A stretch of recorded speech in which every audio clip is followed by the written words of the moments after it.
Hello everyone, welcome back to my revision series. हम last time बात कर रहे थे इंटरफेरेंस की, तो चलिए स्टार्ट करते हैं। इंटरफेरेंस क्या है? इंटरफेरेंस में हमने बोला हमारे पास अगर दो वेव्स सेम डायरेक्शन में ट्रेवल कर रही हैं विद कांस्टेंट फेज डिफरेंस, इसकी फ्रीक्वेंसी सेम हो, फ्रीक्वेंसी सेम मतलब omega same, with constant phase difference. Constant phase difference मतलब पोजीशन के साथ हमारे पास जो फेज डिफरेंस है वो कांस्टेंट रहे। इस पर्टिकुलर पोजीशन पे इतना फेज डिफरेंस है, कुछ टाइम के बाद वो फिर उतना ही रहेगा। तो जब ये दो वेव्स आएंगी, सुपर इम्पोज करेंगी, सुपर इम्पोज करने के बाद हमारे पास इनकी इंटेंसिटीज की रीडिस्ट्रीब्यूशन होती है। तो किन्हीं पॉइंट्स पे हमें मैक्सिमम इंटेंसिटी मिल जाती है, किन्हीं पॉइंट्स पे मिनिमम इंटेंसिटी मिल जाती है। तो वहीं से हमारे पास ओरिजिन हुआ कंस्ट्रक्टिव और डिस्ट्रक्टिव इंटरफेरेंस का। कंस्ट्रक्टिव इंटरफेरेंस मींस मैक्सिमम, हमारे पास मैक्सिमम इंटेंसिटी, और डिस्ट्रक्टिव मींस मिनिमम इंटेंसिटी। तो चलिए स्टार्ट करते हैं यंग्स डबल स्लिट एक्सपेरिमेंट। 1801 में यंग्स थॉमस ने क्या किया, एक एक्सपेरिमेंट परफॉर्म किया। उन्होंने बेसिकली हमारे पास यहाँ पे वाइट लाइट ली थी। वाइट लाइट के साथ दो स्लिट्स की बात की है। अगर हम बात कर रहे हैं, हमारे पास एक सोर्स है, हम सोर्स से जो लाइट निकल रही है उसको स्ट्रेट दो स्लिट्स, फाइन स्लिट्स हम ले रहे हैं, मिलीमीटर में होती है, बहुत पतली। तो मीन्स वो इतनी छोटी स्लिट्स है, उसमें से हम लाइट पास करवाएंगे। तो जैसे ही लाइट पास होगी, उसके आगे जो स्क्रीन पड़ी है, हम ऐसा ऑब्जर्व करते हैं कि हमें वहाँ पे जो स्लिट्स है उनकी जो रिफ्लेक्शन है वो स्ट्रेट दिखनी चाहिए। मीन्स बिल्कुल स्ट्रेट पाथ में अगर लाइट जाती है तो इसका मतलब हमारे पास जो स्क्रीन है उस पर वैसी ही स्ट्रेट इमेज बने। बट जब उन्होंने ये एक्सपेरिमेंट परफॉर्म किया तो उनको ऐसा नहीं मिला।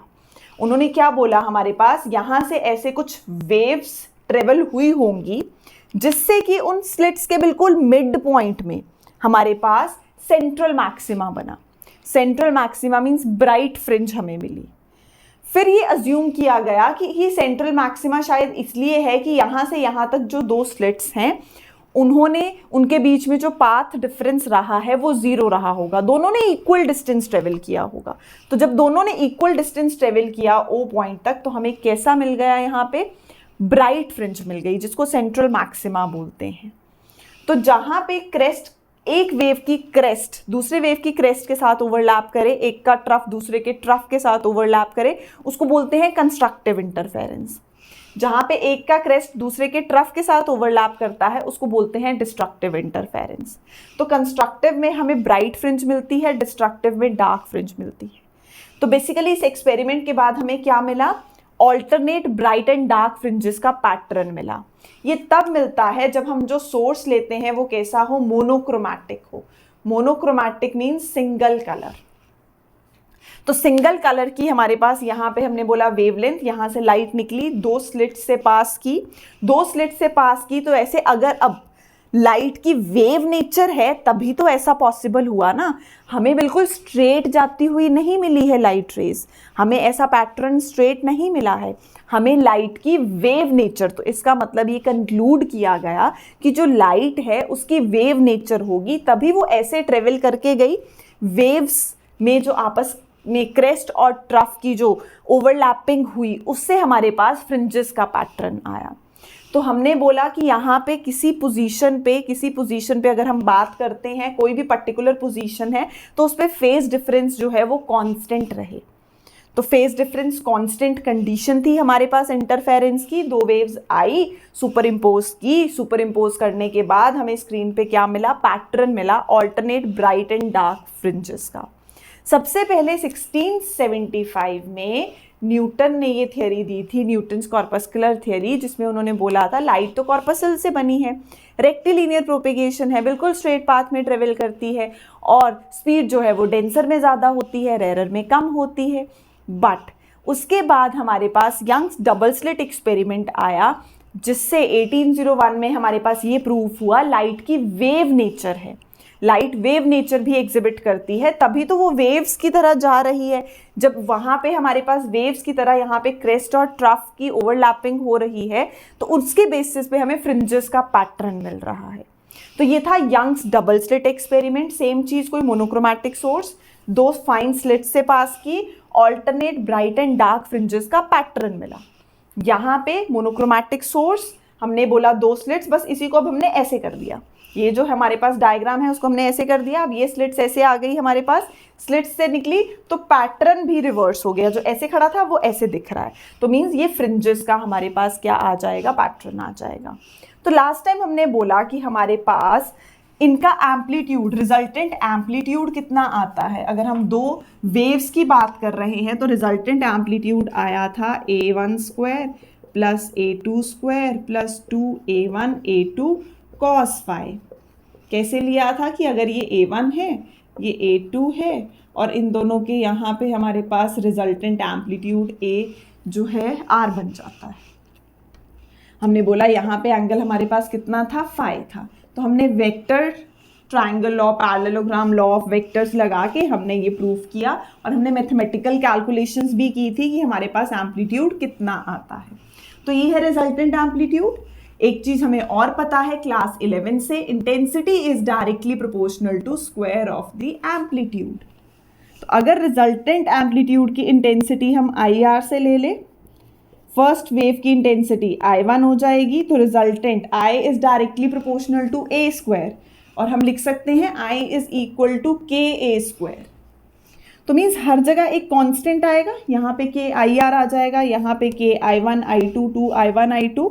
तो मीन्स अगर हम जनरली उसको ले तो हम इस इक्वेशन को ऐसे भी लिख सकते हैं, I1 plus I2 plus 2I1 I2 cos phi. ये हमारे पास रिजल्टेंट इंटेंसिटी आ गई।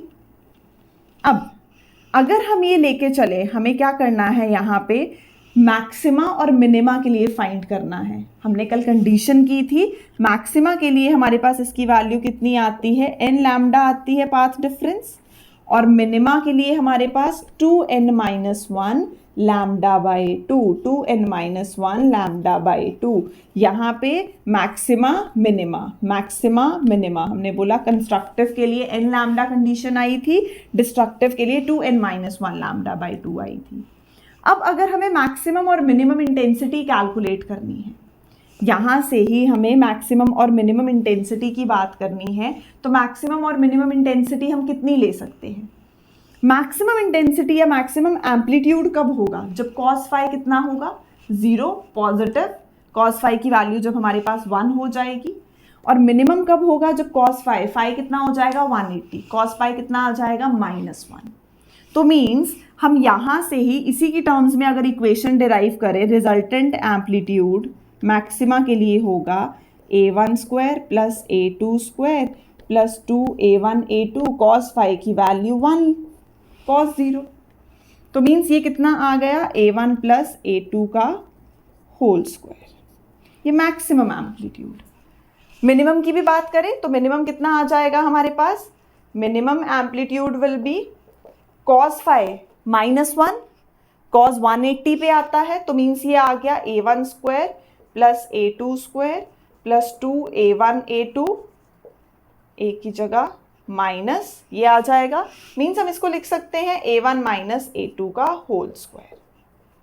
तो ये हमारे पास क्या है, मिनिमम एम्पलीट्यूड कितना होना चाहिए। तो मीन्स मिनिमम एम्पलीट्यूड अगर हम इन टर्म्स ऑफ इंटेंसिटी करते हैं तो मिनिमम इंटेंसिटी इतनी हो गई, मैक्सिमम इंटेंसिटी करते हैं तो I is directly proportional to a square, तो I मैक्सिमम कितना हो गया, a1 प्लस a2 का होल स्क्वायर, I मिनिमम कितना हो गया, a1 माइनस a2 का होल स्क्वायर, है ना। तो मीन्स हमारे पास यहाँ पे I maximum is to I minimum की रेशियो कितनी आ जाएगी, ये हमारे पास आ जाएगी a1 प्लस a2 का whole square divided by a1 minus a2 का होल स्क्वायर। फिर से क्या बोल रहे हैं हमने बोला एक हमने लास्ट टाइम किया, रिजल्टेंट कितना आता है, रिजल्टेंट हमारे पास एम्पलीट्यूड आता है a1 square plus a2 square plus 2a1 a2 cos phi.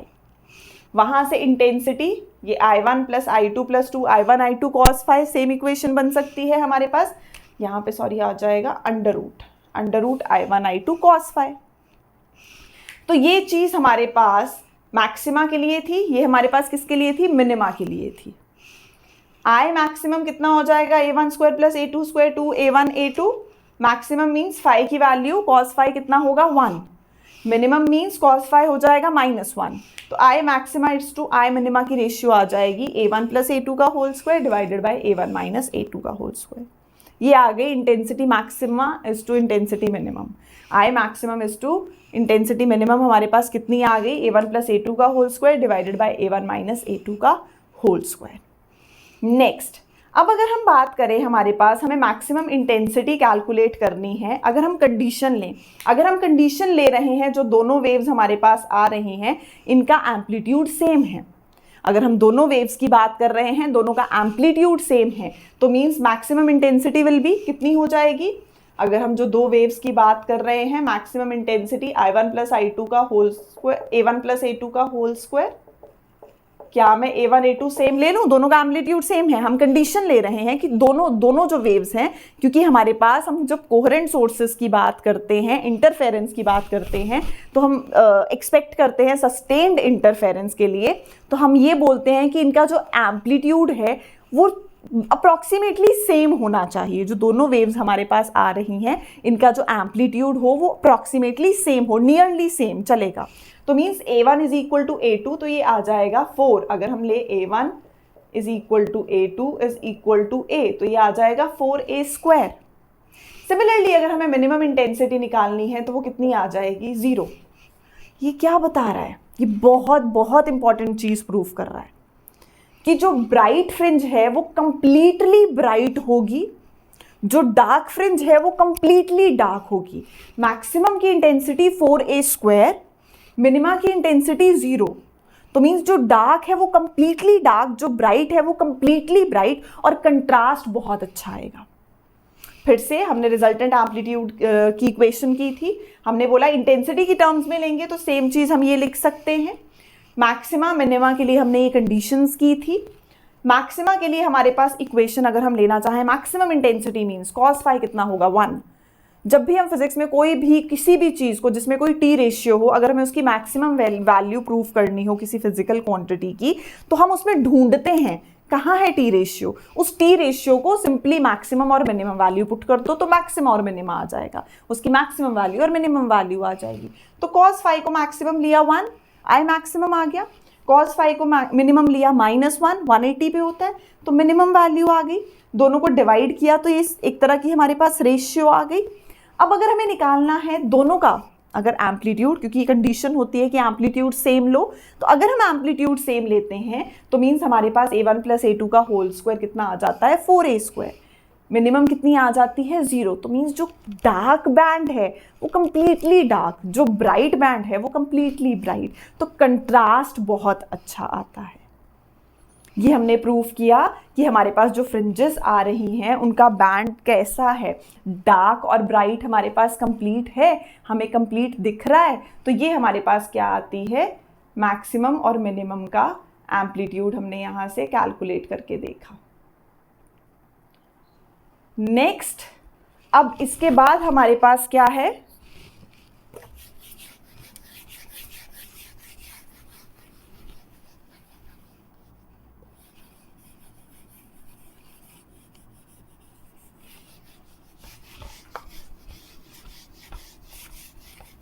अब हम कैलकुलेट कर रहे हैं फ्रिंज विड्थ। फ्रिंज विड्थ के लिए हमने सेम एक्सपेरिमेंट लिया। फ्रिंज विड्थ से पहले हम एक और चीज, अगर हमारे पास जो रिजल्टेंट एम्पलीट्यूड है उसको हम a1² + a2² + 2a1 a2 cos phi लेते हैं, और हम यहाँ भी सेम कंडीशन लगाते हैं, इफ a1 = a2 = a, तो a² + a² + 2a² cos phi, और हम इसको इंटेंसिटी भी सेम कर सकते हैं, I² + I² + 2i cos phi. Intensity is directly proportional to amplitude का स्क्वायर, तो ये बन गया 2i 1 + cos फाई। तो हमारे पास रिजल्टेंट इंटेंसिटी कितनी आ जाएगी, अगर एम्पलीट्यूड सेम होगा, intensity is directly proportional to square of the amplitude. Intensity अगर हम रिजल्टेंट एम्पलीट्यूड की बोलते हैं तो intensity is directly proportional to square of the amplitude. अगर हम फर्स्ट वेव के एम्पलीट्यूड की बात करते हैं तो उसकी intensity is directly proportional to square of the amplitude. Second की बात करते हैं तो उसकी intensity is again directly proportional to square of the amplitude. Values put की तो यहाँ पे हमारे पास क्या आ जाएगा, I1 स्क्वायर I2 और 2I1 I2 cos phi under root I1 under root I2। But हम तो सेम एम्पलीट्यूड मान रहे हैं तो इंटेंसिटी भी हमने सेम ले ली। इंटेंसिटी सेम ली तो हमारे पास कितना आ गया, IR is 2I और ये 1 प्लस कॉस फाई होता है 2 कॉस स्क्वायर फाई बाई 2। तो रिजल्टेंट इंटेंसिटी कितनी आ जाती है, 4I cos square phi by 2। ये आती है अगर हम दोनों का सेम एम्पलीट्यूड लेते हैं, दोनों वेव्स का एम्पलीट्यूड सेम, तो इंटेंसिटी रिजल्टेंट कितनी होगी, 4I cos square phi by 2। अगर हम दो लेते हैं, उनका एम्पलीट्यूड सेम लेते हैं, तो इंटेंसिटी हमारे पास रिजल्टेंट की कितनी आ जाएगी, 4I cos square phi by 2। हमने क्या बोला, ये था Young's double slit experiment. Monochromatic source लो, मोनोक्रोमैटिक सोर्स के आगे हमने दो स्लिट्स ली हैं। हमने बोला जब हमारे पास यहाँ पे सुपरपोजिशन होगी, सुपर इम्पोज करेंगी दोनों वेव्स, तो ऐसा पैटर्न मिलेगा फ्रिंजेस का, डार्क और ब्राइट बैंड। उसको हमने ऐसे रिप्रेजेंट करवाया, मीन्स ये इसी का ये वाला व्यू है, इसी एक्सपेरिमेंट का ये वाला व्यू हमने यहाँ पे क्लियरली मेंशन किया। अब चलते हैं, अगर हमें फ्रिंज विड्थ निकालनी है, फ्रिंज विड्थ निकालने के लिए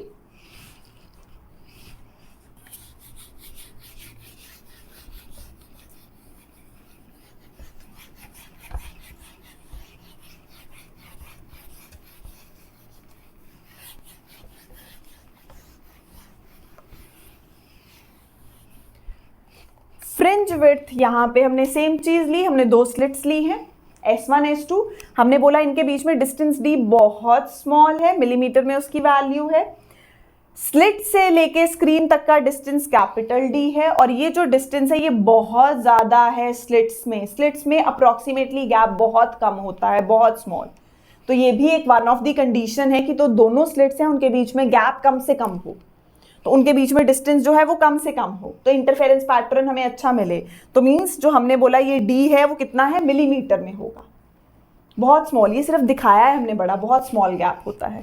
तो मीन्स हमने यहाँ पे सेम, अगर O पे हम बात करते हैं हमें कैसा पैटर्न मिलेगा, O पे जो वेव्स आएंगी इक्वल पाथ कवर करके आएंगी, इक्वल पाथ कवर करके आएंगी। तो मीन्स O पॉइंट पे पाथ डिफरेंस 0।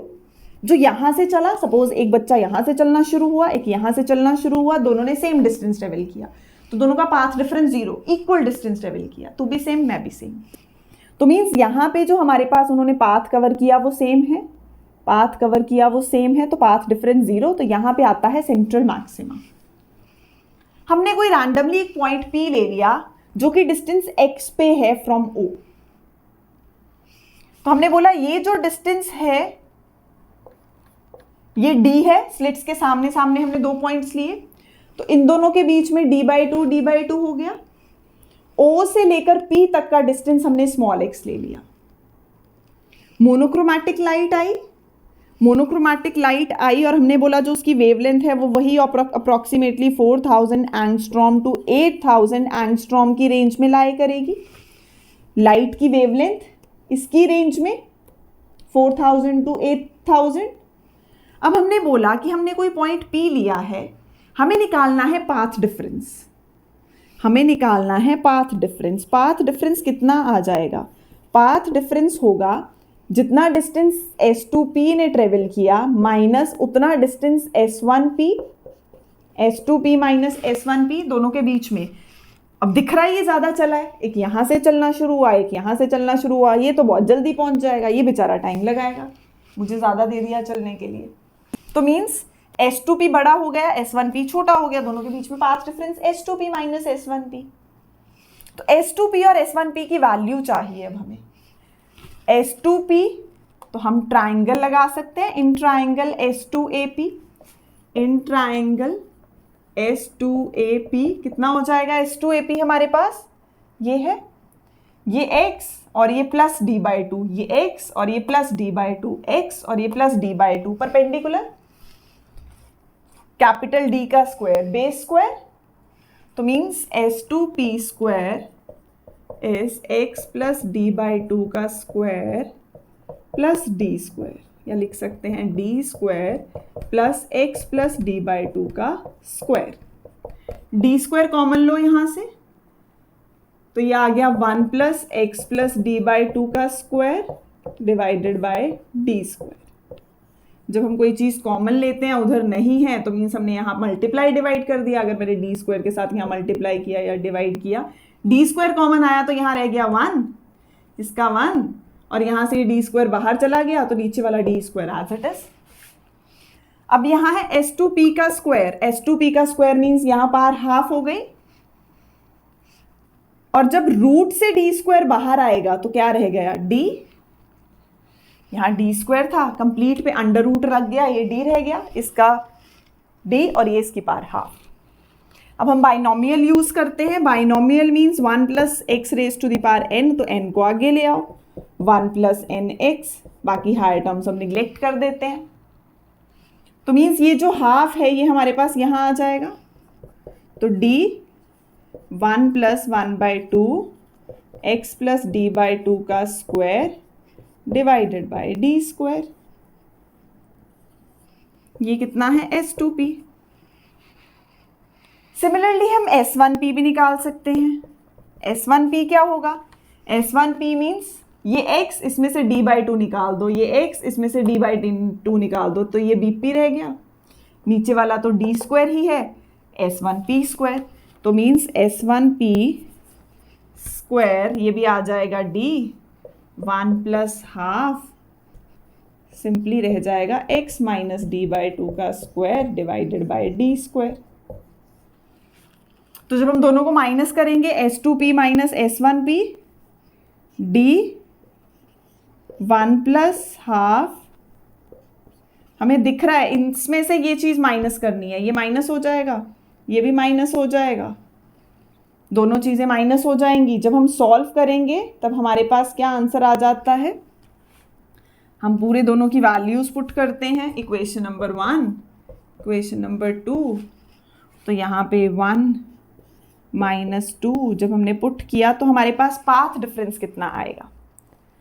हमने बोला ये हमारे पास d 1 plus half x plus d by two का होल स्क्वायर, दोनों के लिए बाइनोमियल लगाई, दोनों का हाफ नीचे उसका भी नीचे, तो सिमिलरली हमने लिख दिया, जैसे ये लिखी है वैसे ये, जैसे ये लिखी है वैसे ये, बस सिर्फ बीच में x minus d by to आएगा, ये वाला distance x D by to, x D by to, तो क्या आ गया x minus d by to.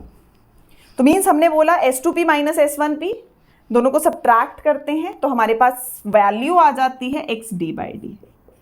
Solve करके देखना, ये आ गया path difference x D by D. अब हमें क्या पता ये जो पॉइंट P है, हमने ऐसी रैंडमली बोल दिया कि स्क्रीन पे ये कोई हमने पॉइंट P ले लिया, इस पे मैक्सिमा बन रहा है या मिनिमा बन रहा है। हमने इंटरफेरेंस में कंडीशन की थी, अगर वो मैक्सिमा है, फॉर मैक्सिमा ये चीज़ हमारे पास कितनी आ जाएगी, x डी बाई डी को n लैम्डा आया था हमारे पास, n लैम्डा आया था तो x आ गया for nth bright fringe n lambda D by D. For nth bright fringe कितना ही आ गई हमारे पास, xn आ गया n lambda D by D. Distance from the central bright fringe O से लेकर P तक, अगर ये मैक्सिमा ही है तो ये तो मैक्सिमा है, सेंट्रल ब्राइट फ्रिंज है, हमने केस लिया, हमें नहीं पता था P क्या है, P मैक्सिमा भी हो सकता है मिनिमा भी हो सकता है, हमने बोला चलो अगर वो मैक्सिमा है तो मैक्सिमा का n लैम्डा वैल्यू पुट की, तो ये आ गया distance x for nth bright fringe. Similarly हम बोल सकते हैं अगर वो डार्क है तो, अगर वो डार्क है तो xn कितना आ जाएगा, इसको हम कंपेयर करेंगे फॉर मिनिमा। फॉर मिनिमा हमारे पास इक्वेशन होगी x D by D is equal to 2n minus 1 lambda by 2। तो यहाँ से x कितना आ गया, यहाँ से x आ गया 2n minus 1 lambda D by 2d। ये आ गया डिस्टेंस फॉर nth, अगर p मेरा मिनिमा है तो O से लेकर P मतलब सेंट्रल ब्राइट फ्रिंज से लेकर nth मिनिमा तक, तो nth मिनिमा तक हमारे पास डिस्टेंस कितना होगा 2n-1 lambda d by 2d। हमने फ्रिंज विड्थ निकालनी थी, हमने बोला हमें फ्रिंज विड्थ निकालनी है, वो मैक्सिमा भी हो सकता है, मिनिमा भी हो सकता है। हमने सबसे पहले बोला कि हमारे पास दो सोर्सेज हैं, हमने एक मोनोक्रोमैटिक लाइट ली, इनके बीच में जो डिस्टेंस है वो मिलीमीटर में है। हमने पॉइंट P ले लिया जिस पे कुछ पाथ डिफरेंस आ रहा है, दोनों के बीच में कुछ ना कुछ पाथ डिफरेंस है, तो दोनों का जो पाथ डिफरेंस निकालने के लिए ये बड़ा वाला डिस्टेंस S2P, छोटा वाला S1P, दोनों को माइनस किया। दो ट्राइंगल्स ले लिए, एक ये वाला और एक ये वाला, एक बड़ा वाला एक छोटा वाला, दोनों में पाइथागोरस लगाई, पाइथागोरस लगा के डी स्क्वायर कॉमन लिया, डी स्क्वायर कॉमन लिया, ये रह गया, बाइनोमियल लगाई, हमारे पास ये इक्वेशन आ गई। सिमिलरली हमने बोला हम S1P भी लिख सकते हैं, जब दोनों को सब्ट्रैक्ट करेंगे तो इतना आ जाएगा xd बाई डी। अब कंपेयर किया फॉर मैक्सिमा तो ये आ जाएगा। अगर ये मैक्सिमा है, हमें नहीं पता क्या है, अगर ये मैक्सिमा है और अगर ये मिनिमा है तो ये आ जाएगा। तो मीन्स ये हमारे पास xnth आ गया for distance from central maxima to nth bright fringe और distance from central maxima to nth dark fringe. अब हमें निकालनी है फ्रिंज विड्थ। अगर हम निकाल रहे हैं ब्राइट फ्रिंज की, ब्राइट फ्रिंज विड्थ मतलब ये ब्राइट है, ये ब्राइट है, इसके बीच में एक डार्क है, तो ये जो फ्रिंज विड्थ होगी ये डार्क की फ्रिंज विड्थ होगी। दो कंसेक्यूटिव ब्राइट के बीच का जो डिस्टेंस है वो डार्क फ्रिंज विड्थ देगा। दो कंसेक्यूटिव डार्क के बीच, क्योंकि डार्क अगर होंगी तो डार्क के बीच हमारे पास एक ब्राइट लाई करेगी, तो मीन्स दो ब्राइट के बीच में हमारे पास कितना है, दो ब्राइट के बीच में जो डिस्टेंस है वो हमारे पास ब्राइट फ्रिंज विड्थ है, और जो दो डार्क के बीच में है वो क्या हो जाएगा, दो ब्राइट के बीच में डार्क फ्रिंज विड्थ, क्योंकि इसके बीच में डार्क लाई करती है तो वो डार्क की फ्रिंज विड्थ देगा। दो डार्क के बीच का जो है वो ब्राइट की फ्रिंज विड्थ देगा। तो अगर हमें यहां निकालना है bright fringe width, bright fringe width मतलब दो डार्क के बीच में, दो डार्क के बीच में हमें निकालना है तो कितना आ जाएगा, distance between two consecutive dark fringes, distance between two consecutive dark fringes. तो हमें निकालना है, यहाँ पे हमने बोला हम माइनस कर लेते हैं, बीटा से रिप्रेजेंट करते हैं फ्रिंज विड्थ, डार्क से डी हो गया, यहाँ ब्राइट है तो ब्राइट हो गया फ्रिंज विड्थ ब्राइट की। अब डार्क का वैल्यू माइनस करना है, एक तो हो गई nth के लिए ये, एक ले लेते हैं n-1 के लिए, तो मीन्स xn-1। तो ये तो सिंपल आ जाएगी 2n-1 lambda d by 2d। जब यहाँ n की वैल्यू n-1 पुट करेंगे तो ये आ गया 2n-1 which means 2n-2 -1 which means 2n-3। बस यही सारी गेम है, 2n-3 और lambda d by 2d। Bracket open करेंगे, 2n-1 -2n प्लस 3 और लैम्डा d बाई 2d, 3 - 1 2, तो ये आ गया lambda d by d, bright की फ्रिंज विड्थ। ये आ गई ब्राइट की फ्रिंज विड्थ। क्या होती है, दो कंसेक्यूटिव डार्क बैंड्स के बीच में ब्राइट, तो वो ब्राइट फ्रिंज विड्थ हो गई। दो ब्राइट के बीच में डार्क लाई करती है तो वो डार्क की फ्रिंज विड्थ हो गई। अब सिमिलरली हम डार्क की भी निकाल सकते हैं, तो बीटा अगर हमें निकालना है डार्क के लिए तो n lambda d by D formula है, तो n lambda d xn -xn-1 n lambda d by D minus n-1 lambda d by D. तो जब हम सॉल्व करते हैं n lambda d by D minus n lambda d by D plus lambda d by D, ये तो cancel हो गया, again same आ गई, विच प्रूव्स चाहे ब्राइट फ्रिंज हो चाहे डार्क फ्रिंज हो, विड्थ सेम है लैम्डा d बाई डी। चाहे ब्राइट फ्रिंज है चाहे डार्क फ्रिंज है, विड्थ सेम है दोनों की। फिर से हमें फ्रिंज विड्थ निकालनी थी, हमने बोला यहाँ से मोनोक्रोमैटिक लाइट आई, दो स्लिट्स ली हैं, डिस्टेंस बहुत छोटा होना चाहिए, स्लिट्स बहुत छोटी छोटी होनी चाहिए, बेबी स्लिट्स होनी चाहिए, मिलीमीटर हो गया इनके बीच में डिस्टेंस। हमने बोला कि कोई पॉइंट P रैंडमली हमने ले लिया कि इस पर कुछ पाथ डिफरेंस आएगा। हमने सेंट्रल से डिस्टेंस लिया x, यहाँ से ये डिस्टेंस d/2 हो गया, इसके सामने बिल्कुल पॉइंट्स। तो हमने path difference S2p minus S1p किया, S2p S1p पाइथागोरस से निकाला, बाइनोमियल लगाई, पाथ डिफरेंस आ गया x d/d। अब मुझे नहीं पता p मेरा मैक्सिमा है कि मिनिमा है, वो मैक्सिमा भी हो सकता है, मिनिमा भी हो सकता है। मैक्सिमा है तो n लैम्डा से इक्वेट कर दो, मिनिमा है तो 2n-1 λ/2 से इक्वेट कर दो। तो ये डिस्टेंस आ गया सेंट्रल मैक्सिमा से p अगर वो मैक्सिमा है, सेंट्रल मैक्सिमा से p अगर वो मिनिमा है। फिर हमने बोला हमें फ्रिंज विड्थ निकालनी है, तो दो ब्राइट्स के बीच में डिस्टेंस डार्क फ्रिंज विड्थ, दो डार्क के बीच में ब्राइट फ्रिंज विड्थ। तो मीन्स ये हमारे पास ब्राइट के लिए निकालना था तो दो कंसेक्यूटिव डार्क्स को माइनस किया, डार्क के लिए निकालना था तो दो कंसेक्यूटिव ब्राइट्स को माइनस किया, तो सेम आ गया आंसर। इसका मतलब जो फ्रिंज विड्थ है वो सेम रहती है, फ्रिंज विड्थ वेरी नहीं करती। ठीक है, चलिए बेटू बाय।